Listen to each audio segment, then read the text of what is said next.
Be me. 34. Children's book author in Berkeley. Published 12 books. All progressive. All award nominated. My apartment has more succulents than furniture. Career built on deconstructing harmful narratives for kids. Wrote, Princess Maya Needs No Saving. Sold 40,000 copies. Followed up with Trucks Are For Everyone, another hit. Publishers love me. Parents trust me. I'm doing important work. Or so I thought. Grew up in conservative household. Mom made us sit on Santa's lap every year at the mall. Hated it. Felt forced. Performative. Creepy. Santa was always some old white dude judging if we were good. The whole system felt like surveillance capitalism for toddlers. Spent my 20s in grad school writing thesis on gift economy patriarchy. Argued Santa Claus is just another tool of capitalist oppression. Got published in 3 academic journals. 0 people read them, but the ideas stuck with me. Flash forward to last spring. My editor Michelle calls. Nora, we want another holiday book from you. I pitch a Hanukkah story. She says no. Pitch a winter solstice tale. She's lukewarm. Then it hits me. What if I do Santa, but make it revolutionary? Pitch it. What if we reimagined Christmas gift giving without the patriarchal mythology? Michelle pauses. That's bold. Send me a outline. I spend 3 weeks crafting the perfect proposal. Working title, The Non-Hierarchical Gift Facilitator. It's about a gender-neutral collective who distributes presents based on community need, not behavior surveillance. No naughty list, no judgment, no chimney breaking and entering. Just cooperative gift exchange and mutual aid. Michelle emails back. This is exactly the kind of brave work we need. Green light. I spend 4 months writing it. Hire a sensitivity reader, an anarchist theory consultant, 2 child psychologists. The manuscript is perfect. Protagonist is 6-year-old Kai, uses they, them pronouns. Kai learns that the old Santa story was created by Coca-Cola and the mall industrial complex. Real gift giving comes from community care, not capitalist incentive structures. The climax. Kai organizes their classroom into a gift collective. Everyone contributes what they can, receives what they need. No hierarchy, no surveillance, just pure cooperation. I cry writing the last page. This is my magnum opus. Publisher schedules release for October, prime holiday buying season. They print 50,000 copies first run. Michelle says early orders are very strong. I do a photo shoot for the book jacket, wear my Nevertheless She Persisted shirt. They do a whole marketing campaign. The children's book that will change how your family does Christmas. I'm on NPR, 2 podcasts, local news. Every interview, I explain how Santa is a tool of patriarchal control. How the naughty list teaches kids to accept authoritarian surveillance. How commercial Christmas is just late-stage capitalism in a red suit. The hosts nod along. I feel like I'm really making a difference. Book launches on October 15th. First week sales are solid, mostly Berkeley and Portland markets. I do a reading at a local bookstore. Room full of progressive parents nodding enthusiastically. Their kids look confused, but the adults are eating it up. One mom tells me this is exactly what we need. Another dad says his family is post-Santa anyway. I sign 40 copies. Feel like a revolutionary. That weekend, book hits some bestseller lists. Michelle emails. Nora, you're having a moment. I screenshot it. Post it to Instagram. Caption, Deconstructing Patriarchy, 1 children's book at a time. Get 2,000 likes. But then something shifts. Week 2, I start seeing the negative reviews. One on Amazon. I read this to my 5-year-old. She cried for an hour asking if Santa was fake. Another. My son is traumatized. Thanks for ruining Christmas. I roll my eyes. These parents just can't handle having their belief systems challenged. They're uncomfortable with their kids asking questions. That's the point. I reply to a few reviews. Children deserve honest conversations about capitalism. Feel righteous.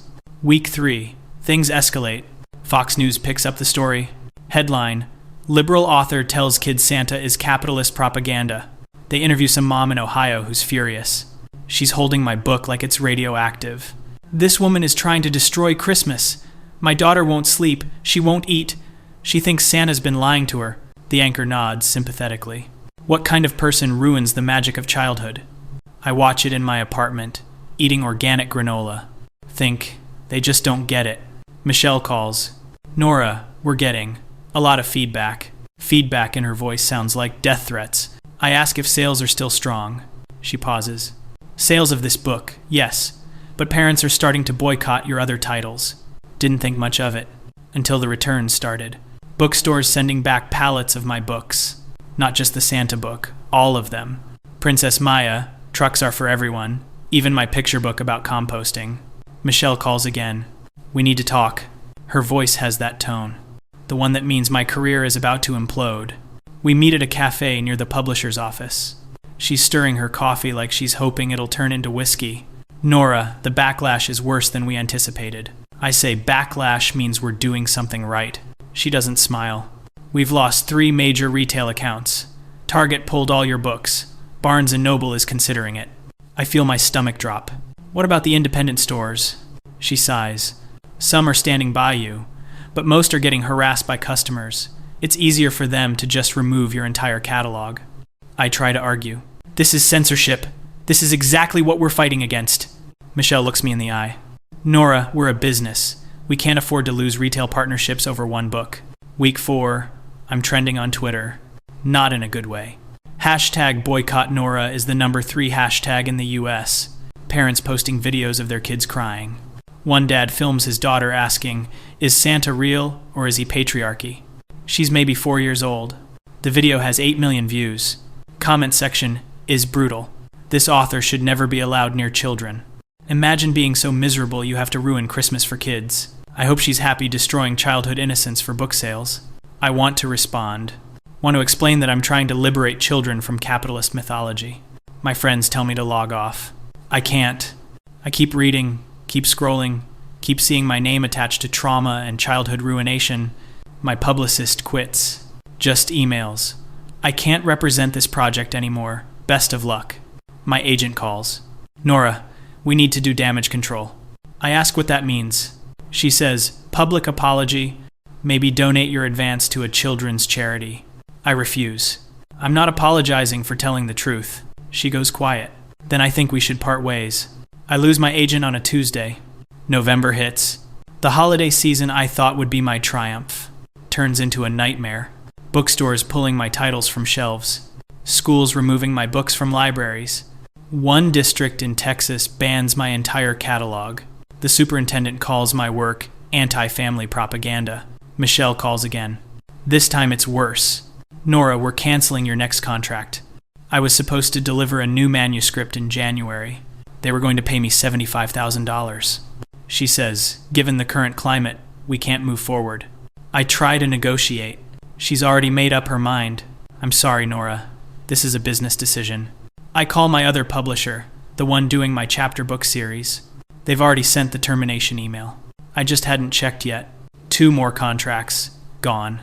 Combined value, $125,000. I sit in my apartment, staring at my laptop, calculate the losses. $75,000 from Michelle's publisher. $125,000 from the chapter book deals, plus royalties from my existing books that are no longer selling. I'm looking at over $200,000 in lost income. My friends try to comfort me. You were brave, Nora. You challenged the status quo. The patriarchy always strikes back at revolutionary women. But I can't pay rent with validation. Can't buy groceries with solidarity. I keep seeing the videos. Parents filming their kids. Devastated. One mom posts, my son asked if I've been lying to him about Santa, then asked what else I'm lying about. He won't trust me now. Another, my daughter had a panic attack. She's 7. She thought Santa was watching to keep her safe. Now she thinks it's all fake. A dad writes, you didn't liberate my kid. You traumatized her. I want to argue. Want to say they're overreacting. But I can't stop watching a video of a little girl, maybe 6. She's holding my book, crying, asking her mom, why would someone write this? The mom just hugs her. I realize the little girl looks like me at that age. Thanksgiving week. My family calls. They've seen the news. My mom, the woman who forced me to sit on Santa's lap, she asks if I'm okay. I break down crying. Mom, I was just trying to help kids think critically. She's quiet for a moment. Honey, kids need magic. They have their whole lives to be disillusioned. I want to argue, want to explain my thesis about capitalist mythology, but I'm too tired. I start reading the studies my publisher sent, the ones their legal team compiled, research on childhood belief and cognitive development. Turns out, Santa isn't about surveillance or capitalism. It's about wonder, imagination, the ability to believe in something bigger. Kids who believe in Santa show higher levels of creative thinking. The magic years are crucial for emotional development. Losing that belief prematurely can actually cause real distress. I think about my book, how I positioned it as liberating, how I thought I was freeing kids from patriarchal control. I was just taking away their sense of wonder. My royalty statement comes. Sales of the Non-Hierarchical Gift Facilitator have dropped 90%. My other books, the ones that were steady sellers, are down 95%. I made $6,000 this quarter. Used to make $30,000. I can't afford my apartment anymore. Start looking at roommate ads on Craigslist. I see a video of a book burning. Some church group in Alabama. They're burning my books in a parking lot. I feel sick. Not because they're burning my Santa book, but because they're burning Princess Maya too. The book I wrote to empower little girls. Now it's ash, because I couldn't leave well enough alone. Michelle emails one last time. Nora, I'm sorry it ended this way. For what it's worth, I think your heart was in the right place. I write back, was it though? She doesn't respond. Christmas approaches. I see my book in remainder bins, $2.99, marked down from $18.99. No one's buying. I see families shopping for holiday books. They pick up classics, new releases, anything. They see my name on the spine. Put it back. I'm a warning label now. I think about the kids, the ones whose parents read them my book, the ones crying in those videos. I told myself I was helping them, teaching them to question, to think critically. But they're 5, 6, 7 years old. They weren't ready to deconstruct capitalism. They just wanted to believe in magic for a little while longer. I try to write something new. Can't. Every sentence feels hollow. Every character feels preachy. I don't trust myself anymore. New Year's Eve. I'm alone in my apartment, scrolling through the news coverage. One article calls me the woman who tried to cancel Santa. Another, how one author lost $200,000, ruining Christmas. I think about my thesis, my years of research on gift economy patriarchy, all that work, trying to dismantle harmful systems. I didn't dismantle anything. I just hurt kids, and destroyed my career in the process. I get an email from a teacher. She's not angry, just sad. Nora, I used to love your books. I taught Princess Maya to my second graders every year, but after the Santa book, parents don't trust anything with your name on it. I had to remove all your books from my classroom. I'm sorry. I write back. I'm sorry too. I mean it. I finally understand what I did wrong. It wasn't challenging the patriarchy. It wasn't questioning capitalism. It was forgetting that childhood is supposed to be magical, not because magic is a lie, but because believing in something wonderful is how kids learn to hope. And I took that away, not to liberate them, but to prove a point. It's January now. Still can't find a new publisher. My name is toxic. Agents won't return my calls. I'm applying to day jobs, anything to pay rent. Thinking about leaving Berkeley, maybe Portland, maybe somewhere no one knows my name. I see a mom and daughter in a bookstore. The girl is maybe 6, holding a picture book about Santa. She's smiling, eyes bright. The mom sees me, recognizes me, pulls her daughter away quickly. I don't blame her. Sometimes I wonder if I can come back from this. If I apologize, if I donate the money, if I write something different. But I think the damage is done. I'm the author who ruined Christmas. And no amount of community organizing or anarchist theory can fix that. I was so sure I was right. So convinced that I was helping. Never occurred to me that sometimes kids just need to believe in something magical. Even if it's a fat guy in a red suit. The Non-Hierarchical Gift Facilitator. Failed to facilitate anything except my own cancellation.